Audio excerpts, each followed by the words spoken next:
పంచభూత స్థలాల్లో ఒకటిగా ప్రసిద్ధమైన జంబుకేశ్వర ఆలయం తమిళనాడులోని తిరుచిరాపల్లి సమీపంలోని తిరువానైకావల్లో ఉన్న ఈ ఆలయం ఎంతో ప్రసిద్ధి చెందినది. జంబుకేశ్వర ఆలయం జలతత్వానికి ప్రతీకగా నిలుస్తుంది.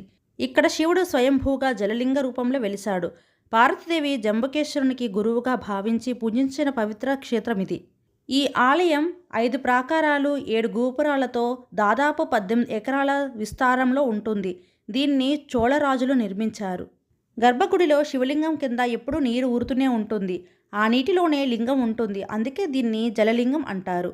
ఇక్కడ పార్వతీదేవిని అఖిలాండేశ్వరి అని పిలుస్తారు. అమ్మవారు శివుని నుండి జ్ఞానాన్ని పొందిన స్థలం ఇది. ఈ జంబుకేశ్వర ఆలయం తిరుచిరాపల్లి నుండి దాదాపు 11 కిలోమీటర్లో ఉంది.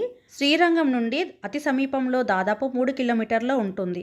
పంచభూత క్షేత్రాల్లో ఒకటైన ఈ జంబుకేశ్వర ఆలయాన్ని తప్పకుండా దర్శించుకోవాల్సిన ఆలయం.